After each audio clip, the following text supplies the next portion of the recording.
A sabbatical can be as expensive or as affordable as you want it to be. It's up to you how much you're willing to spend. I have a simple 6 step approach to help you budget for your sabbatical. Hi, my name is Dell. My sabbatical changed my perspective on how I want to live my life. So I'm here to discuss career breaks and sabbaticals from a planning and decision making perspective.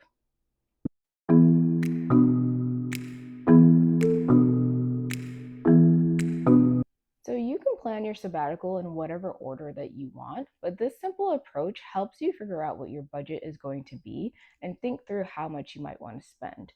Why a budget comes first, in my opinion, is because it helps you to think through what you want to do during your sabbatical, where you want to do it, and how you actually want to do it. It's a thinking exercise. This is not a commitment. You can change everything about your sabbatical later, or you can change it as you go. You're not committed to doing anything. However, you want to change it is however you want to change it. It is your life, it's your decision. So, why I think this is really, really helpful, this planning exercise allows you to think through what you want to do, which protects you later on. It helps you figure out what can I actually afford to do and do I want to afford it. That's a very big step that you have to think through. So, my approach is a 6 step approach. It's not going to be perfect for everyone. Some people much prefer not planning anything out. They just make a decision, YOLO, they do it, and that's fine. I'm not that person. I think for most people who are viewing this video, you're probably not that person either. So, making plans helps to protect you and helps to align your vision for your sabbatical with what you can actually afford. That's something you really do need to decide. So, step one. Step one is deciding how long you plan to take off. It really is the most important step, in my opinion. How long you take for a sabbatical drastically changes the way you plan for it. It drastically changes your budget. And it also changes the options you have when you are taking your sabbatical. I'll go into this more in a more detail later in another video. But if you're taking a sabbatical for 3 months, the options that you have for doing so are very different than if you're taking one for 6 months or 12 months. Something a lot of people do when they're taking a shorter sabbatical is they truly just take a sabbatical and they take like a career break in terms of a leave of absence from work and they go back to their job. If you're taking a career break for 6 to 12 months, your perspective on what your sabbatical is going to do for you is going to be vastly different. People who take sabbaticals for that amount of time, they're trying to change something about their life drastically. So it's likely that you're not going back to the job you had previously. It's likely that you're trying to build something different in your life. So you're probably going to have to think about periods of long unemployment. And that's something most people have never done. And it's something that it's hard to prepare for. So this is why that step one is, in my opinion, the most important part. Decide how long you want to take for your sabbatical. Step two. So, step two is a little bit different. It's not just how long you want to take, it's what you want to do. So, this is also a very important step. All of the steps are important, but I feel like the first two are the ones that really ground you and help you understand what your experience is going to be.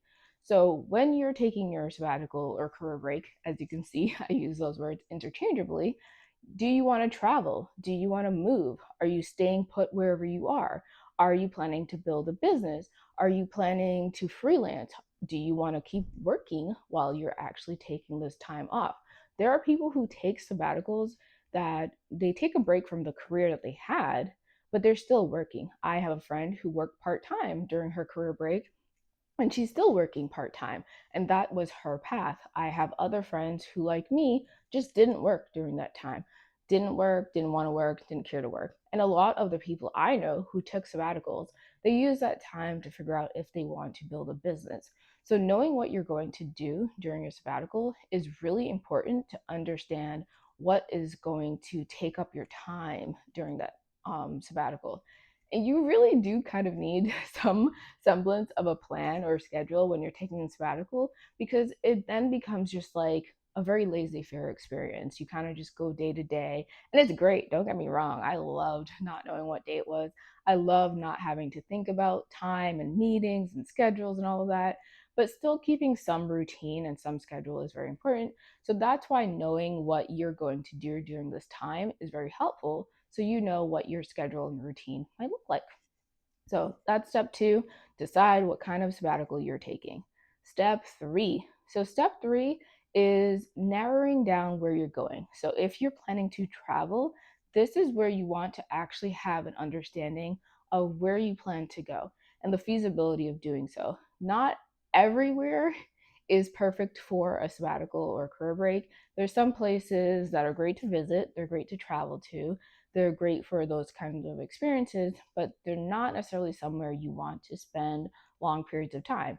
I'm making a strong assumption if you are traveling during your sabbatical, you're doing a combination of short-term trips for maybe 1 or 2 weeks, and possibly you're taking some time to be in cities for longer. I slow traveled for the majority of my sabbatical, so I went to cities for 4 to 6 weeks usually, and if I wanted like a vacation to somewhere, I would go for a weekend or I'd go for a week. Those were places where I wasn't really being productive. I wasn't like truly trying to experience that city. I was just going on vacation or going on a little trip to explore. So you really want to figure out where you want to go because that helps you figure out what you can afford.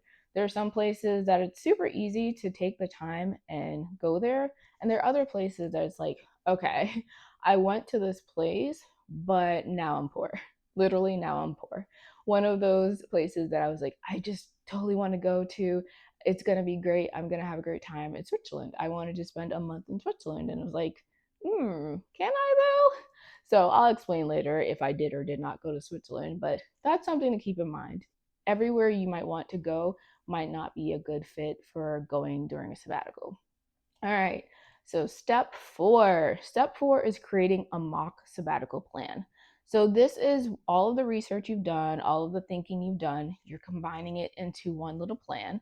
So step four, creating a mock sabbatical plan is like where you're going to go. When are you going to go there? Which is very important in some places. Rainy season is a thing in a lot of the places I went to. You want to know the visa requirements. You want to have a rough idea of what you want to do there just so you're not recreating the wheel while you're there. If you know what you want to do, you can budget for it. You know what's going to cost you what, and it's fine. And you also want to figure out how extravagantly you want to travel, again, if you're planning to travel. So I'm not a hostel person. Um, I don't think I've ever been to a hostel. I probably never will. It's just not an experience I think I would enjoy. I rather have private spaces for myself when I travel. So my budget wasn't super high end, super, luxury resorts and whatnot, but I wanted to enjoy myself while I was in different places. Like I'm going to a lot of places that the cost of living is different, so why not at least match the lifestyle I had before, if not, increase it a little bit just to have a good time. I stayed at a mixture of like Airbnbs and hotels, and I made sure to understand like what I wanted before I went there. And I pre-booked a lot of my Airbnbs. I'm talking like months in advance. I booked my Airbnb, and quick life hack. I can go into more detail about this another time, but when you book weekly or monthly Airbnbs, you save a lot of money compared to booking for like 4 or 6 days because you're getting a discounted rate. With that, however, you are locked into a reservation that you probably cannot change or cancel. So it saves you a lot of money, but you got to really know that you're planning to go to this place. So I did that a lot. And when I wanted to have fun, when I wanted to just, ball out, I would go to hotels, like luxury high end hotels, but I usually pay with points because I'm a churner. I like to save money. So I'm a credit card churner. That's what I mean by churner. I'm a credit card churner. So I had, at least at this point, a lot of miles and points. So I use those for like experiences, like staying in nice hotels and flying business class and things like that. So that's what I mean by knowing how extravagantly you plan to travel because your budget is not going to be someone else's budget. You can travel the world on half of what I spent during my sabbatical, and you can travel the world on twice what I spent for my sabbatical and have an equally great experience for you because that's what you value and that's what you care about. So that's what I mean by knowing how extravagantly you plan to travel. So that's step four, create a mock sabbatical plan. Step five, research the real cost. Don't rely on forums. Don't rely on like websites providing you ranges for cost of living. Don't rely on your past experiences. Look at the real cost of things. So this is what I was talking about before, where go into Airbnb and figure out what the costs are. Go look at hotels and figure out what the costs are. Look at how much it's going to cost for the time period you're thinking of going to somewhere and the range of time you're thinking of going to somewhere. If you're going into Airbnb and you're looking at like, you know, I don't know, let's say Guatemala, Antigua for like a day, it's going to be a different cost compared to a week, because what's likely to happen is that that particular Airbnb might have a weekly discounted rate or a monthly discounted rate. So knowing ahead of time how long you're thinking of staying somewhere definitely helps to cut down on the costs, because you can say like, oh, I wanted to go for 5 days, but maybe going for a whole week will save you more money than staying for 5 days. You wouldn't know that if you don't play around with the cost a little bit. So go on Airbnb, look at the cost for different time periods, for the length of time that you're interested in. Go to hotel websites and check this out. If you do have points and miles, check the points value versus the cash value to see if you're going to get more value from your points. A lot of the places I stayed, I got more value from my points, and that's why I stayed on points. Make sure you're doing that. Check flights, okay? Don't assume that flights cost the same amount throughout the year. They do not. They do not. They do not. If you're going to Europe in the summer, flights are going to be high. I don't even care if you're flying out of Boston or New York. They normally have really great flights to Europe, but in the summer, it doesn't matter. It's like double the price. Usually it's double the price. So if you're going to somewhere like Japan, you might save a lot of money just booking further ahead. If you're going to somewhere that's just like, I don't know, Mexico, the flight prices might be about the same throughout the year. So make sure you're actually looking at flight prices for when you think you're going to travel to that place, because that makes a huge difference in the cost. Like, for instance, if I go to Japan right now, it's actually pretty good. The flights are reasonable, but if I go during cherry blossom season, it's not going to be the same thing.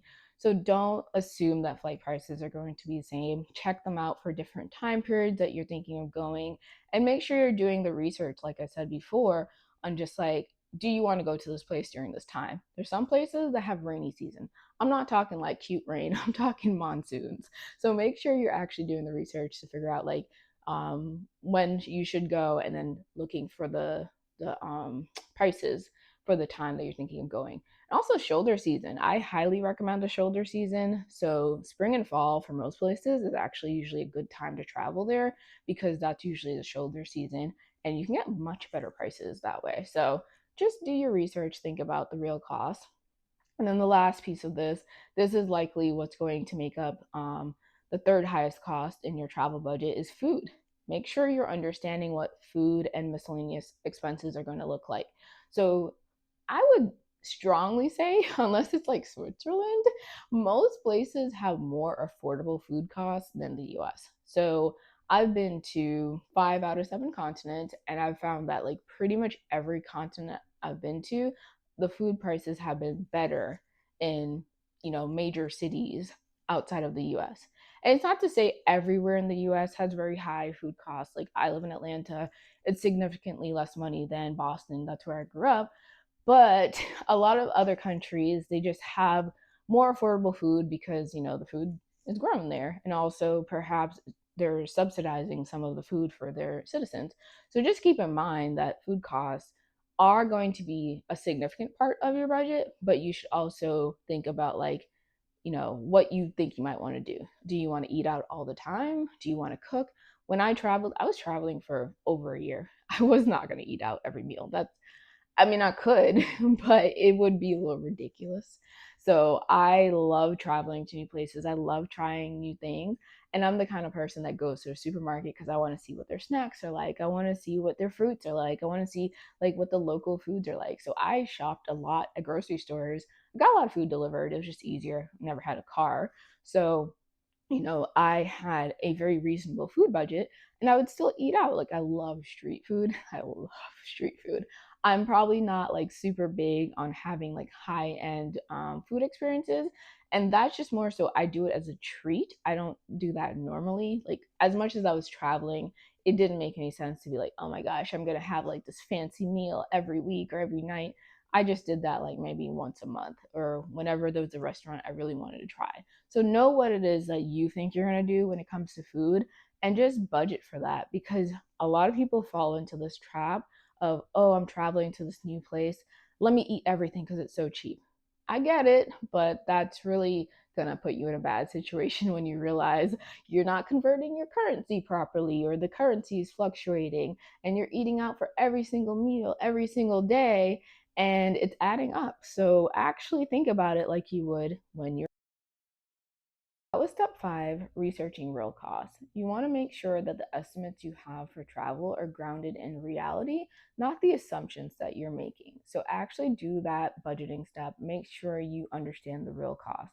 If you're planning to stay at home or where you live, or maybe move in with your family, friends, whatever it is you plan to do, make sure you're also doing this step too, so you have an understanding of what those costs will be for you. So don't just think because you're not traveling that you don't need to do this step. Make sure you're actually understanding what your budget is going to be by knowing the real cost of where you're planning to stay, what you're planning to do in terms of your budget. And if you plan on moving, get those costs too. How much is it going to cost to move? Like, moving is expensive. So make sure you have an understanding of what the cost for moving is going to be like, and then also the cost for where you're planning to move to will be like. So that's still something you should do even if you don't plan on traveling. Okay, so step 6, the last and final step of creating your budget, is actually creating a mock monthly budget. So this is really important in terms of getting an average of what you plan to spend per month while you're traveling. This also does apply if you're moving or planning to stay put where you are, but creating this mock monthly budget will really help you figure out how much you need to spend on your sabbatical. So you're taking everything else in the previous steps. You're making sure you understand how long you plan to take a sabbatical, what you want to do, what you're going to do while you're there, narrowing down where you're planning to go, making sure you have like a mock plan of where you want to go for how long, what you're going to do, so on and so forth, and you've researched those real costs of the places you plan to be. So put all that together in a monthly budget. The thing that you should keep in mind is your monthly budget is just an average. Get that into your head. Like, this is just the average of what you think you might spend, because as you're traveling to different places, you might spend drastically different place to place. For instance, if you're going to Vietnam, your budget per month could very easily be a third or even a quarter of what you'd spend if you went to Switzerland for a month. So you want to get an understanding of what the average is and go from there. One thing you can do, get that average, figure out the average cost of everywhere you're going to be, combine it together, divide it by the number of months you plan to be gone, and then that's your average. But then customize it for place to place. So if you're going to be in Vietnam, your average budget might be $1,500 a month, whereas if you're in Switzerland, it might be $5,000 to $6,000 a month. But you're customizing it month to month. As long as in the end it adds up to what you'd plan to spend, that's perfectly fine. So everywhere isn't going to have the same cost of living. What I did, and what I think is a good idea to do, is go to places that have similar cost of living, so that you don't have to have such wildly different budgets month to month. And it just makes it a lot easier. Like, you're spending about the same amount every month. You're not having to do so much mathematics to understand like what you're going to spend next month. You're not looking at Airbnbs and like, oh, wow, that's expensive. Or, oh, wow, that's really cheap. Is that like too cheap? Sometimes there's such thing as too cheap. So you want to do that, get that average amount, go into detail, like really understand what you might have to spend. Don't forget the things that you have to spend back home. So if you have a house, you might still have expenses with your house, even if you have tenants, even if you're renting it out, you might have expenses back home. I had a very, very big expense that I did not budget for, and I just had to deal with it, so on, so forth, whatever. If you were previously renting and perhaps your lease isn't going to be up when you plan to leave and you have to pay for a buyout, or if you have to sublet and maybe you're not subletting for the total amount of your rent, that's something to think about. Another thing to think about, and this is very common, is having storage costs for your things. Perhaps you have your car in storage as well. So those are things you have to think about back home. Think about health insurance. I had health insurance while I traveled, so that's something I always kept in mind. But I also almost broke my ankle in Mexico. So I had a $700 doctor's visit that I had to pay for out of pocket and got reimbursed for later, but it was several months later. So thankfully, I didn't break my ankle, but I did have a very, very bad sprain. It was a grade 3 ankle sprain. Probably would have been better if I broke my ankle, but that's not the point of the story. Um, but what you really need to understand is that things do happen, and you have to give yourself a buffer, give yourself a float. Make sure you're factoring in things that you aren't thinking about, things that aren't exciting to pay for. And then also give yourself an additional buffer because you don't really know the reality of what's going to happen while you're traveling. And you don't know the reality of what's going to happen when you're done with your sabbatical. Perhaps you have a hard time finding a new job. Perhaps the job market isn't that great. Like that's what happened to me. I came back to a job market that was just like bad. There's nothing else to say about it. It was just bad. I've never had this experience before. I've never had to put so much energy into looking for a job in my life. And I keep a job. That's one thing about me. I keep a job. So for it to be so bad, even with all of the experience I have and all of, the opportunities out there, it's just like everyone's looking, there's a lot going on, there's a lot of layoffs. So keep that in mind. Sabbaticals and career breaks aren't always perfect. So you need to make sure you have a buffer for when you come back.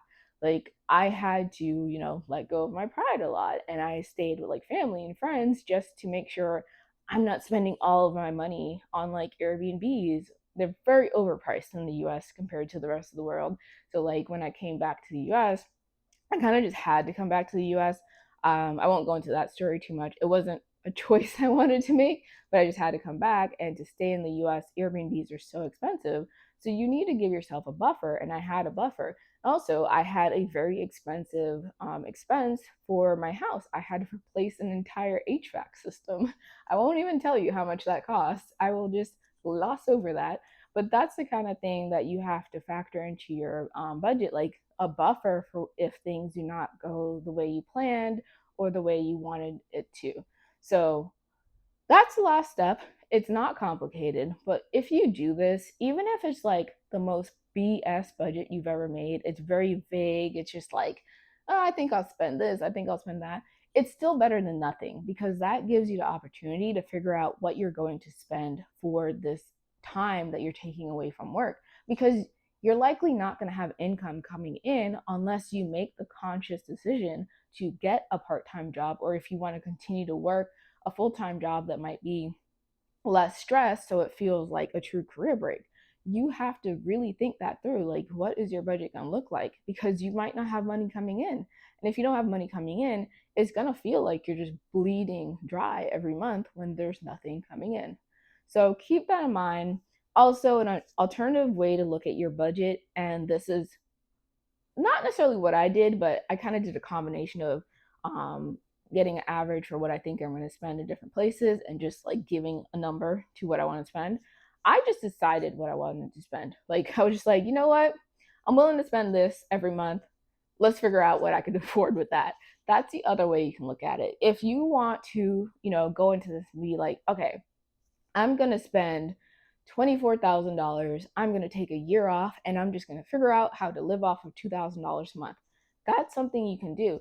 Figure out that's what you want to spend and then figure out the places that fit into that plan or what plan fits into that budget, because you can theoretically still spend that time in Switzerland if you wanted to, but it will probably take up like a quarter to a fifth of your budget. So is it worth it? That's something you can do. Just make sure that you know how long you're going, how much you're planning to spend. Well, at the end of this, make sure you know where you're going, how much you're planning to spend, and what makes sense for you. So I bring up Switzerland a lot in our examples today, and that's because I had planned to spend a month in Switzerland. I still, in my heart of hearts, I want to spend a month in Switzerland. I just want to be in the Swiss Alps and frolic. Literally, I just want to frolic. But Switzerland is so expensive. Okay, it is so expensive. It's not casually expensive. It's literally the most expensive place to live. It's either Switzerland or Singapore, but either way, I've been to Singapore and I wasn't like completely broke in Singapore, but I could see how it could be. But there's affordable food. Switzerland doesn't have affordable food. Okay?